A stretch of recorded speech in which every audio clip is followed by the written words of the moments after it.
আমরা বিচ্যুতি কোণকে আরো ডিটেলসে জানব।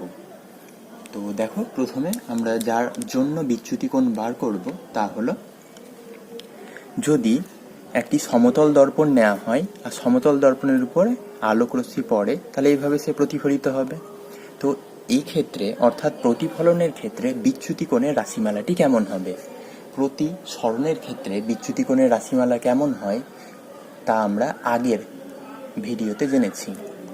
তো আজকে আমরা প্রতিফলনের জন্য বিচ্যুতি কোণের রাশিমালা কী হয় তা নির্ণয় করব। তো এর জন্য তোমাকে ছবিটা আগে বুঝে নিতে হবে। এই ছবিতে দেখো, আলোক রশ্মি এইভাবে দর্পণের উপর এসে পড়ছে। তো যদি এমনটা হতো যে এখানে কোনো দর্পণ নেই, তাহলে আমরা জানি আলোক রশ্মি সরল রৈখিক পথ বরাবর চলে। এক্ষেত্রেও আলোক রশ্মি এভাবে আসতো এবং সোজা এই পথ বরাবর যেন চলে যেত। কিন্তু দর্পণ থাকার জন্য আলোক রশ্মি এখানে এসে আপতিত হয় এবং তারপর এদিকে প্রতিফলিত হয়ে চলে যায়। তাহলে আলোক রশ্মি যদি দর্পণ না থাকতো তাহলে কোন দিকে যেত? তুমি বলবে, যদি আলোক রশ্মি না থাকতো, তোমাকে এই দুটো প্রশ্নই জিজ্ঞেস করতে হবে বিচ্যুতি কোণের রাশিমালা বের করার সময়, যে যদি দর্পণ না থাকতো তাহলে আলোক রশ্মি কোন দিক বরাবর যেত? আলোক রশ্মি এই দিক বরাবর যেত। দর্পণ থাকার জন্য আলোক রশ্মি কোন দিক বরাবর গেছে? এই দিক বরাবর গেছে। তাহলে কি হয়েছে ব্যাপারটা, যে এই দিক বরাবর যাওয়ার কথা ছিল কিন্তু গেছে কোন দিক বরাবর? এই দিক বরাবর। অর্থাৎ রশ্মি কতটা বেঁকে গেছে? এতটা যেন বেঁকে গেছে। তাহলে এই যে কতটা বেঁকে গেল, এইভাবে যাওয়ার কথা ছিল এইভাবে গেছে, তো কতটা বেঁকে গেল তাকেই বলা হয় বিচ্যুতি কোণ। তাহলে রশ্মি যাওয়ার কথা ছিল এই লাইন বরাবর, গেছে এই লাইন বরাবর, তাহলে ও বেঁকে গেছে এতটা কোণ। এই কোণকে আমরা ডেল্টা দিয়ে নির্দেশ করি, একেই বলা হয় বিচ্যুতি কোণ। তো এই ডেল্টার মান দেখো, এবার আমরা জ্যামিতির সাহায্যে কিভাবে নির্ণয় করতে পারি। এবার আমরা এখানে জ্যামিতিকে কাজে লাগাবো। জ্যামিতিতে কোণের যে কনসেপ্ট আছে সেটাকে আমরা দেখো এই ছবিতে বলতে পারি এটা একটা সোজা লাইন। তো যে কোনো একটা সোজা লাইন, সে এইভাবে থাক বা এইভাবে থাক, তাহলে সেক্ষেত্রে এরকম যে কোণ উৎপন্ন হয়, আমি যদি বলি এখানে নাম দিই কিছু একটা, যে এ বিন্দুতে এই যে দুদিকে যে কোণ তৈরি হয়েছে, তো এই কোণের মান কত হবে? অবশ্যই 180 ডিগ্রি। সেই রকমই এক্ষেত্রে এটা একটা সোজা লাইন, স্ট্রেট লাইন, তাই এক্ষেত্রে এই যে কোণটা, এই পুরো কোণটা হচ্ছে 180 ডিগ্রি। আমাদেরকে বের করতে হবে কতটুকু? এতটুকু কোণ। এখন দেখো এই ছবিতে আমরা এই কোণটা জানি আই, আপতন কোণ, এটা হচ্ছে প্রতিফলন কোণ। তাহলে আমাদের কাজ হবে পুরো 180 ডিগ্রি কোণ থেকে যদি আমরা আই আর আর কে যোগ করে বাদ দিয়ে দিই, এই পুরো কোণটা যদি বাদ দিয়ে দিই, এই পুরো কোণ হচ্ছে 180 ডিগ্রি। এই 180 ডিগ্রি কোণ থেকে যদি আমরা এতটুকু অংশ, এই পুরোটা হচ্ছে 180 ডিগ্রি, এই পুরো অংশ থেকে যদি আমরা এইটুকু পোর্শন বাদ দিয়ে দিই, তবে বেঁচে থাকবে ডেল্টা। তাহলে ডেল্টার মান আমরা বের করতে পারবো। তাহলে ডেল্টা সমান কত হবে? 180 ডিগ্রি থেকে এইটুকু পোর্শন বাদ। এবার এইটুকু পোর্শন মানে কত দেখো, এটা আই আর এটা আর, তাহলে পুরোটা হলো আই প্লাস আর। আমাদের কাজ হলো ডেল্টার মান বের করা, মানে 180 ডিগ্রি থেকে এতটুকু যা কিনা আই প্লাস আর, সেটা বাদ দিয়ে দেওয়া। 180 ডিগ্রি মাইনাস আই প্লাস আর লিখলাম। এখন প্রতিফলনের সূত্র থেকে আমরা জানি আই আর আর সমান হয়, আপতন কোণ সমান প্রতিফলন কোণ হয়। অর্থাৎ তুমি আর এর জায়গায়, আই সমান যেহেতু আর হয়, তো আমরা আর এর জায়গায় আই লিখে নিলাম। তাহলে এটা দেখতে কেমন হলো? 180 ডিগ্রি মাইনাস এটাও আই এটাও আই, তো আই আর আই যোগ করলে 2i, তাহলে 180 ডিগ্রি মাইনাস 2i পাওয়া গেল। তাহলে আমরা কি করেছি, এই আর এর বদলে আই লিখে দিয়েছি। যদি কেউ এমনটা করে তবেও হতো, যে ও যদি চায় যে আমরা এই সমীকরণটিকে এভাবে লিখব, ডেল্টা, আমরা এখান থেকে এটা লিখতে পারি। যদি কেউ এভাবে লিখতে চায় 180 ডিগ্রি মাইনাস আই প্লাস আর, এটা ছিল। ও যদি চায় যে আমরা আইকে রিপ্লেস করব, যে আই না লিখে আমরা আয়ের জায়গায় ধরো আর, এখানে আমরা কি করেছি, এখানে করেছি আর এর জায়গায় আই লিখে দিয়েছিলাম, আর এর জায়গায় আই লিখে দিয়েছিলাম, তবে এটা পেয়েছিলাম। যদি কেউ চায় যে সে আয়ের জায়গায় আর লিখবে, আয়ের জায়গায় আর লিখবে, তবে সমীকরণটি এরকম দেখতে হবে, 180 ডিগ্রি মাইনাস 2r। এটাও একদম সঠিক একটি সমীকরণ। এই দুটো সমীকরণই ঠিক, কিন্তু আমরা সাধারণত এই সমীকরণটি ব্যবহার করব, কারণ এখানে সমীকরণটি আপতন কোণ দিয়ে লেখা আছে আর এখানে সমীকরণটি প্রতিফলন কোণ দিয়ে লেখা হয়েছে। এরপরে তাহলে আমরা সরণের জন্য তো আগেই জেনেছিলাম বিচ্যুতি কোণের রাশিমালা, আজকে প্রতিফলনের জন্য বিচ্যুতি কোণের রাশিমালা কি হয় তা জানলাম। এখান থেকে ছোট ছোট অঙ্ক দিতে পারে, যেখানে তোমার বলে দেওয়া থাকবে যে যদি আপতন কোণের মান 30 ডিগ্রি হয় তাহলে সেক্ষেত্রে বিচ্যুতি কোণের রাশিমালা নির্ণয় করো। তো একটা ছোট অঙ্ক করে দেখাচ্ছি। ধরো অঙ্কে এরকম থাকবে, যদি আপতন কোণের মান 30 ডিগ্রি হয় তাহলে সেক্ষেত্রে প্রতিফলনের জন্য বিচ্যুতি কোণের রাশিমালা কত হবে। তো এটা দেখো কি লিখবে, ডেল্টা সমান হবে 180 ডিগ্রি মাইনাস 2y, তাহলে 180 ডিগ্রি মাইনাস 2 ইন্টু আয়ের মান 30 ডিগ্রি, তাহলে 180 ডিগ্রি মাইনাস 60 ডিগ্রি, অর্থাৎ উত্তর হবে 120 ডিগ্রি। সাধারণত এরকম ধরনের অঙ্ক এখান থেকে দেওয়া হয় নিউমেরিক্যাল। এরপরে আমরা জানবো কাঁচের স্ল্যাব সম্পর্কে ডিটেলসে। স্ল্যাব সম্পর্কে জানতে গেলে আমাদের কিন্তু প্রথমে স্নেলের যে সূত্র আগের দিন শিখেছিলাম তার একটি সাধারণ রূপ আছে, তো সেই সাধারণ রূপটা বুঝতে হবে। তো দেখো সেই সাধারণ রূপটি কি। ধরো এখানে আমরা দুটো মাধ্যম নিয়েছি, এটা হলো জল আর এটা কাঁচ। তো সাধারণত জলের থেকে কাঁচ ঘন মাধ্যম হয়। তো জল উপরে, তো জলের তো প্রতিসরাঙ্ক কত আমরা জানি না, তো আমরা ধরে নিলাম জলের প্রতিসরাঙ্কের নাম হচ্ছে μ1, মিউ নিচে 1 লেখা হয়েছে, আর কাঁচের প্রতিসরাঙ্ক হচ্ছে μ2। আর এখানে আপতিত রশ্মি, এটা আপতিত রশ্মি, তাই আপতন কোণ হলো I1 আর প্রতিসরণ কোণ R1। তো স্নেলের সূত্রের সাধারণ রূপটি হবে এরকম ভাবে আমরা লিখব, এই মাধ্যমের প্রথম যে মাধ্যমটা আছে প্রথম মাধ্যমের প্রতিসরাঙ্ককে আগে লিখে নিলাম μ1 গুণ এখানে যে কোণ আছে I1 সেই কোণের সাইন নিতে হবে, অর্থাৎ μ1 ইন্টু সাইন I1 সমান হবে দ্বিতীয় মাধ্যমের প্রতিসরাঙ্ক মানে μ2 ইন্টু এখানে যে কোণ আছে তার সাইন নিয়ে নিতে হবে সাইন R1। তাহলে কি হলো সেই সমীকরণ, এই মাধ্যমের প্রতিসরাঙ্ক গুণ এখানে যে কোণ আছে তার সাইন নিতে হবে মানে μ1 সাইন I1 সমান হবে এই মাধ্যমের যে প্রতিসরাঙ্ক মানে μ2, আর এইখানে যে কোণটা আছে প্রতিসরণ কোণ তার সাইন নিয়ে নিতে হবে, তার মানে μ2 সাইন R1। অর্থাৎ সমীকরণ পাওয়া গেল μ1 গুণ সাইন I1 সমান হবে μ2 সাইন R1। এই হচ্ছে স্নেলের সূত্রের সাধারণ রূপ। এই সূত্রের সাহায্যে আমরা যে কোনো জায়গায় যদি এই সূত্রকে কাজে লাগাই তবে স্নেলের সূত্র ব্যবহার করা তুলনামূলক সুবিধাজনক হবে। অন্য সমীকরণে কিছু অসুবিধা আসে, এই সমীকরণে তা আসে না। স্নেলের সূত্রের সাধারণ রূপ ব্যবহার করলে আমরা সহজেই যে কোনো ধরনের জটিল যে সমস্যাগুলো আছে আমাদের বইয়ে সেগুলোকে সলভ করতে পারি।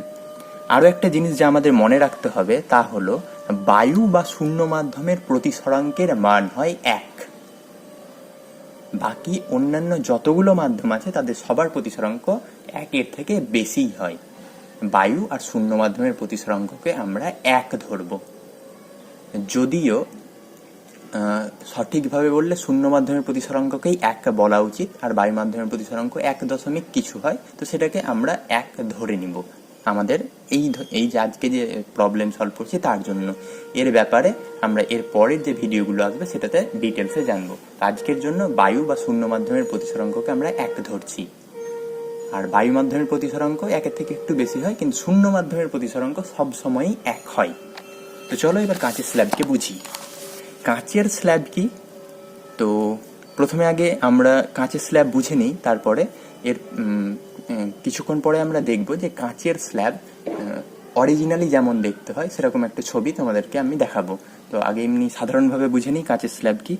কাঁচের স্ল্যাব মানে হচ্ছে, তো কাঁচের স্ল্যাবের ধরো এই দিক দিয়ে যেমন আলো আসতে পারছে, তো এদিক দিয়ে আলো ভেতর দিয়ে যেতে পারবে, তারপরে যেন বাইরে বেরিয়ে আসতে পারবে। তো কাঁচের স্ল্যাবে যদি মানে এই পুরো কাঁচটা এখানে স্বচ্ছ একটা কাঁচ নেওয়া হয়েছে, যার এ পাশ দিয়ে ধরো আলো ঢুকছে, এটা ঠিক আয়তঘন আকৃতির দেখতে হয়। তো যেহেতু আয়তঘন আকৃতির দেখতে, তাই এই দিকে এর 6টি তল আছে, ধরো আয়তঘনে 6টি তল থাকে, তো এই দিক দিয়ে যদি আলো ঢোকে তো ভেতর দিয়ে যেন আলো যেতে পারছে, আর তারপরে বাইরে আলো বেরোতে পারছে এই দিক দিয়ে।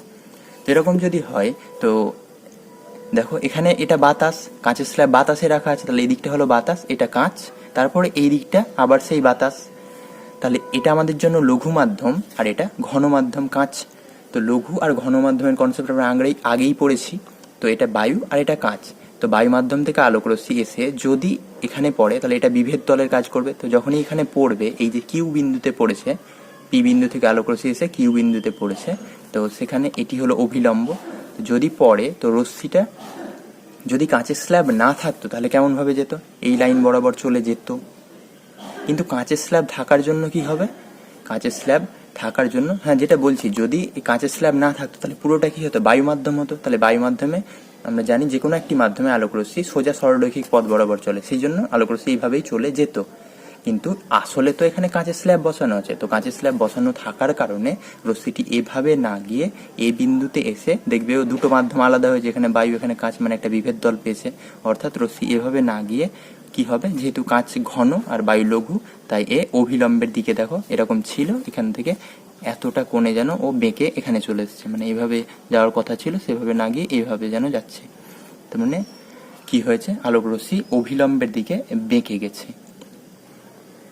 তো অভিলম্বের দিকে বেঁকে গিয়ে আবার যখন কাঁচের ভেতর দিয়ে যাচ্ছে, তো এখন তো পুরোটাই কাঁচ মাধ্যম, তাহলে একটা নির্দিষ্ট মাধ্যমই আছে, তাহলে এই মাধ্যমে আলোক রশ্মি আবার সেই সোজা সরলরৈখিক পথ বরাবর গেছে। দিয়ে এই আর বিন্দুতে যখন এলো তখন ও আবার কি বলবে, এইদিকে আছে বায়ু আর এখানে কাঁচ, তাহলে মাধ্যম চেঞ্জ হচ্ছে, তাহলে ও এখানে আসার সঙ্গে সঙ্গে ওর যেন গতিপথেরও চেঞ্জ হবে। যখনই মাধ্যম চেঞ্জ হবে তখনই যেন গতিপথের চেঞ্জ হবে। তো বায়ু কাঁচ এখানে মাধ্যমের চেঞ্জ হয়েছিল, তাই এখান থেকে আসার পর একবার গতিপথের চেঞ্জ হয়েছে, আবার পুরোটা কাঁচ মাধ্যম দিয়ে আলোক রশ্মি আসছিল, এখানে এসে আবার যখন এদিকে দেখলো বায়ু, মানে মাধ্যমের চেঞ্জ হচ্ছে, তাই আলোক রশ্মি আবার এখানে যাওয়ার কথা ছিল এভাবে, কিন্তু যেহেতু এটা লঘু মাধ্যম, এটা ছিল ঘন মাধ্যম কাঁচ, তাই আলোক রশ্মি এভাবে না গিয়ে এখান থেকে আরো দূরে সরে যাবে। এটা অভিলম্ব, তাই অভিলম্ব থেকে এখানে দূরে সরে গেছে। এই হচ্ছে কাঁচের স্ল্যাবে আলোক রশ্মির গতিপথ। আলোক রশ্মি এভাবে যাওয়ার কথা ছিল যদি কাঁচে না থাকতো, কিন্তু কাঁচ থাকার জন্য আলোক রশ্মি প্রথমে এখানে এলো, দিয়ে অভিলম্বের দিকে বেঁকে গেল, দিয়ে আবার যেই বায়ু মাধ্যম পেলো তো অভিলম্ব থেকে দূরে সরে গেল। এই কোণকে আমরা I1 দিয়ে লিখব। এই কোণটার নাম R1 দিয়েছি, আর এই কোণটারও মান R1ই হবে, আর বাইরের কোণটা I2। তো এই কোণটা কেন R1 হবে চলো একটু বুঝি। দেখো এই যে দুটো লাইন, এই লাইন দুটো কি, আসলে এই লাইন দুটো হচ্ছে এই যে লাইনটা আছে আর এই লাইনটা আছে তার উপরে লম্ব টানা হয়েছে। তো যখন এই দুটো লাইনের উপরে লম্ব টানা হবে, ধরো এটা একটা লম্ব টানা, এইখানে একটা লম্ব টানলাম আর এখানে একটা লম্ব টানলাম, তো আমি পেন দিয়ে বোঝাচ্ছি, এটা একটা লম্ব ধরো, আর এখানে যদি এরকম লম্ব থাকে, তো দেখো এই দুটো লম্ব কেমন হয়ে গেছে, নিজেরা সমান্তরাল হয়ে গেছে। তাহলে এর উপরে যে কোনো জায়গায়, এখানে টানলেই না, এখানে যদি আমরা লম্ব টানি, তাও দেখো দুটো পেন কেমন ভাবে আছে, সমান্তরাল ভাবে আছে। অর্থাৎ এখানে একটা লম্ব আর এখানে যে কোনো জায়গায় যদি লম্ব টানা হয়, তাহলে এই লম্ব আর এই লম্ব কেমন থাকবে, সমান্তরাল থাকবে। আমরা শিখেছিলাম যখন দুটো সমান্তরাল লাইন থাকে আর তার মাঝখান দিয়ে কোনো একটা রশ্মি যায়, মানে লাইন যায়, তাহলে তাকে বলা হয় ছেদক। তো সেক্ষেত্রে এই যে কোণ তৈরি হয়, জেডের মতো যে দেখতে তৈরি হয়েছে, তো জেডের এই যে ভেতরের দিকে যে কোণ দুটো তৈরি হয়, কোণ দুটো সমান হয়, এটা যদি মান যদি R1 হয় তো এটারও মান R1 হবে।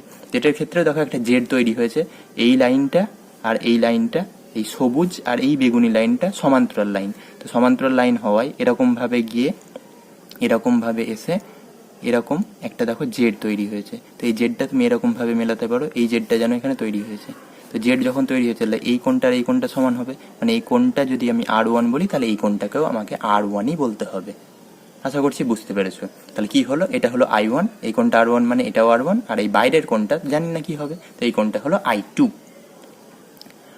এবার আমরা স্নেলের সূত্র ব্যবহার করব। স্নেলের সূত্র কি, প্রতিসরণে ব্যবহার করতে হয়। আর প্রতিসরণ কখন হয়, যখনই মাধ্যমের চেঞ্জ হয়। তো এখানে দেখো কোন কোন এই আলোক রশ্মির গতিপথ তাহলে কি, PQ, তারপরে QR, তারপরে RS, এটাই হচ্ছে আলোক রশ্মির গতিপথ। তো এই যে গতিপথে কোথায় কোথায় মাধ্যমের চেঞ্জ হয়েছে, পি বিন্দুতে, পি বিন্দু কোথায় আছে, পুরোপুরি বায়ু মাধ্যমে। কিন্তু দেখো কিউ বিন্দু কোথায় আছে, কিউ বিন্দুর এইদিকে আছে বাতাস বা বায়ু মাধ্যম আর এইদিকে আছে কাঁচ মাধ্যম। তাহলে কিউ বিন্দুতে কি মাধ্যমের চেঞ্জ হয়েছে, তাহলে আমরা কিউ বিন্দুতে স্নেল সূত্র ব্যবহার করতে পারবো। একই রকম ভাবে এই যে আর বিন্দু আছে, এই আর বিন্দুতেও দেখো এদিকে আছে কাঁচ আর এদিকে কি বাতাস, তাহলে এখানেও মাধ্যমের চেঞ্জ হয়েছে, মানে এখানেও আমরা স্নেলের সূত্র ব্যবহার করতে পারবো। এস যে বিন্দু, এখানে পুরোটাই এটা বায়ু, তাই এখানে কোনো স্নেলের সূত্র ব্যবহারের প্রয়োজন নেই। তো কিউ আর আর বিন্দুতে আমরা স্নেলের সূত্র ব্যবহার করতে পারবো, এবং এই সূত্র ব্যবহার করে আমরা দেখাবো যে এক্ষেত্রে যে আলোক রশ্মির গতিপথ হওয়ার কথা কেমন ছিল এরকম, আর হয়েছে কেমন এরকম। তার মানে এই যে রশ্মি দেখো, এই দুটো রশ্মি কি হয়েছে, আলোক রশ্মি যাওয়ার কথা ছিল এভাবে, গেছে এভাবে। তাহলে কি রশ্মির কোনো রকমের বিচ্যুতি হয়েছে, সেটাই আমরা এখানে বের করতে চলেছি। মানে কাঁচের স্ল্যাবে মধ্য দিয়ে যদি আলোক রশ্মি যায়, তাহলে তার কি কোনো রকমের বিচ্যুতি হয়, সেটা আমরা এখানে জানব। তো দেখো ছবি থেকেই আমরা বুঝতে পারছি যে আলোক রশ্মি যাওয়ার কথা ছিল এভাবে আর গেছে এভাবে। তাহলে এই দুটো লাইন কেমন হয়ে গেছে, ছবি থেকে এটা সমান্তরাল দেখাচ্ছে। আমরা প্রমাণও করব যে যদি এই কোণ I1 আর I2 আমরা প্রমাণ করে দিতে পারি যে এই দুটো সমান কোণ, তাহলে সেক্ষেত্রে আমরা বলতে পারি যে এই দুটো লাইন সমান্তরাল। তো যখনই এই দুটো লাইন সমান্তরাল হবে, তো দুটো সমান্তরাল লাইনের মাঝের কোণ কত হয়? দুটো সমান্তরাল লাইনের মাঝের কোণ নিশ্চয়ই 0 ডিগ্রি হয়। দেখো, যাদের বুঝতে অসুবিধা হচ্ছে, যে এটা একটা রশ্মি আর এটা একটা রশ্মি, এই দুটো রশ্মির মাঝের কোণ কত? 90 ডিগ্রি। এই রশ্মি দুটোই যদি এভাবে থাকতো, এটি একটি রশ্মি, আর এই রশ্মিটা ধরো এরকম ভাবে আস্তে আস্তে এই দিক থেকে আস্তে আস্তে দূরে সরছে, এটা এমনি কোণের একটা কনসেপ্ট। তো এই রশ্মিটা যদি দূরে সরতে থাকে এক সময়, তাহলে এরকম যখন জায়গায় আসবে, তো এই কোণটা কত হবে? 180 ডিগ্রি। এবার সেই 90 ডিগ্রি থেকে রশ্মিটা যদি ধরো এই দিকে ধীরে ধীরে বাঁকতো, এরকম বাঁকতে বাঁকতে এরকম কোণ, মানে কোণটা আস্তে আস্তে ছোট হচ্ছে, এই করতে করতে যদি এই রশ্মিটা, এই যে রশ্মিটা আছে, এই রশ্মিটা ধরো এর উপরে এসে পড়তো, তাহলে এই লাইনটা আর এই যে ডটেড লাইনটা একই হয়ে যেত। তার মানে এর মাঝের কোণ এখানে দেখো ধরো 30 ডিগ্রি হবে, যদি এখানে আসে তো 20 ডিগ্রি হবে, তারপরে 10 ডিগ্রি। তো এরকম করতে করতে যখন এর উপরে পুরোপুরি পড়ে যাবে, তখন কোণের মান হবে 0 ডিগ্রি। তো এই যে দুটো লাইন, এখানে একটা লাইন আছে আর একটা লাইনের উপরে পড়ে আছে, তো একটা লাইন থাকলো, আর যে লাইনটা পড়ে আছে ওটাকে ধরো তুলে উপরে তুলে দিলাম, তাহলে এই দুটো লাইন সমান্তরাল হয়ে গেল। তো সমান্তরাল লাইনের মাঝের কোণ কত? 0 ডিগ্রি। অর্থাৎ এরকম রশ্মির গতিপথ হতো, আর রশ্মির গতিপথ অ্যাকচুয়ালি হয়েছে এটা। তো এদের মাঝের কোণ কত? এদের মাঝের কোণ 0 ডিগ্রি হবে। এই দুটো লাইনের মাঝের কোণ 0 ডিগ্রি, মানে আমরা বলতে পারি রশ্মি তাহলে শুধু কি হয়েছে? পাশাপাশি সরে গেছে, কিন্তু রশ্মির কোনো রকমের বিচ্যুতি হয়নি। তো এবার চলো দেখি যে এটা কিভাবে আমরা প্রমাণ করব যে I1 আর I2 সমান হয়। তো এর জন্য আমরা স্নেলের সূত্রকে ব্যবহার করব। প্রথমে কিউ বিন্দু যেটা আছে, কিউ বিন্দুতে যদি আমরা স্নেলের সূত্র লাগাই, মনে রাখতে বলেছি বায়ুর প্রতিসরাঙ্ক 1 হয়, আর কাঁচ যেটা আছে, কাঁচের প্রতিসরাঙ্ক জানি না, তাই কাঁচের প্রতিসরাঙ্ক আমরা মিউ ধরলাম। তো স্নেলের সূত্র কি?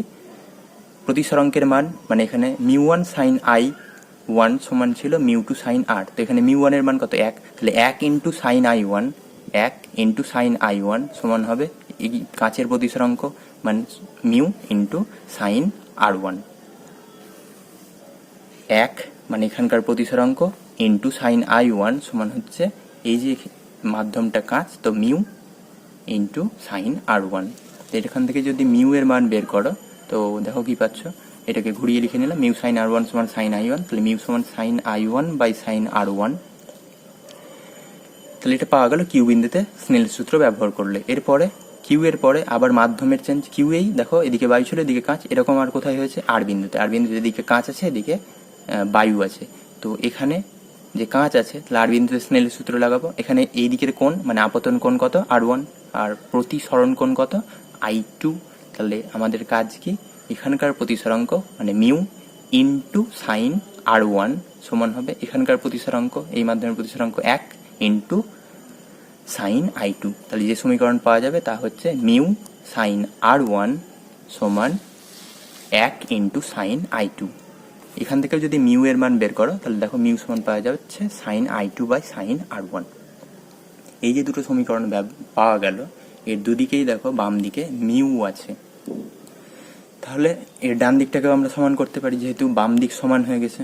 তো ডান দিক যদি সমান করি, তাহলে কি পাবো? Sign I1 by sine R1 সমান sign I2 by sine R1। তো এই দুই সমীকরণকে কাজে লাগিয়ে আমরা এরকম কিছু পেলাম। এর দেখো নিচে সাইন R1, এখানেও সাইন R1 আছে, তাহলে পরের লাইনে এই দুটো চলে যাবে, কেটে গেল, ক্যান্সেল হয়ে গেল। তাহলে থাকলো কি? সাইন I1 সমান সাইন I2। এখানে একটা ইন্টারেস্টিং, মানে গুরুত্বপূর্ণ কথা, ইন্টারেস্টিং নয় গুরুত্বপূর্ণ কথা বলতে হবে, তা হলো যে সাইন I1 সমান সাইন I2 পাওয়া গেছে, মানে কিন্তু এটা নয় যে সাইন সাইন কেটে গেল। সাইন সাইন কখনোই এটা কাটবে না, এটা ভুল। তো সাইন I1 সমান সাইন I2 পাওয়া গেলে তার পরের লাইনে শুধুমাত্র লিখে দিবে I1 সমান I2। এটা কেন হয়, এটা তোমরা ক্লাস 11-12 ডিটেলসে দেখতে পাবে অঙ্কে, কিন্তু এটা কখনোই কাটা যাবে না। এরপরের লাইন লিখবে I1 সমান I2। তাহলে যেহেতু I1 আর I2 সমান পেয়ে গেলাম, তাহলে আমরা বলতে পারি এ থেকে যে যেহেতু I1 আর I2 সমান, তাই এক্ষেত্রে রশ্মি যেটা যাওয়ার কথা ছিল এই লাইন বরাবর, কিন্তু গেছে এই লাইন বরাবর, তো এই দুটো রশ্মি কি হয়ে যাবে? যেহেতু এদের মাঝের এই কোণটা আর এই কোণটা সমান, I1 আর I2 সমান, তাই এই দুটো রশ্মির মাঝের কোণ হবে 0 ডিগ্রি।